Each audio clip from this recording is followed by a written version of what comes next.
In today's video, I'm going to teach you how to remove a filter in Google Sheets. Whether you're cleaning up your spreadsheet view or preparing for a presentation, knowing how to manage filters is an essential skill when working with Google's powerful spreadsheet tool. With a few clicks, you can refine or reset your data view as needed. Let's dive right into it. Start by opening your Google Sheet. If you're already working on a sheet, make sure it's the one you want to modify. If you're new to Google Sheets, you can easily access your document from your Google Drive. Once your sheet is open, navigate to the top left corner of your sheet and click on cell A1. This is a quick way to ensure that any changes you make affect the entire dataset within your worksheet. Next, head over to the top menu and click on Data. This drop-down menu offers several options for manipulating the information in your sheet. Here, we're going to look for the Create a Filter option. Go ahead and click on it if you've set up a filter before. This might highlight your data headers, indicating the filter criteria are now activated.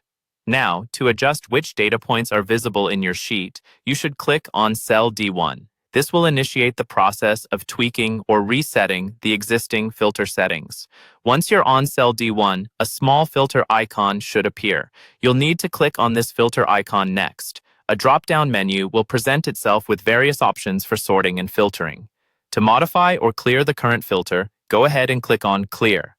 This action will remove any previously set filters and display all the relevant entries in your sheet again.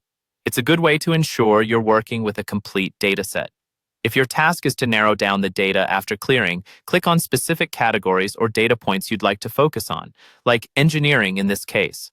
Selecting specific criteria can help you highlight relevant information and streamline your work. After selecting, click OK to apply these filter settings. Remember, you can always adjust these selections to hone in on the information you need most. Once your work with filters is complete and you're ready to remove them entirely, click Data in the top menu once again. Look for the Remove Filter option and click it.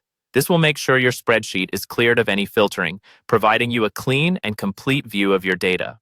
By following these steps, you can easily manage and remove filters in Google Sheets, helping you maintain control over the data presentation. I hope you found this tutorial helpful. Feel free to like and subscribe for more practical tips. Thanks for watching, and have a great day with your spreadsheets.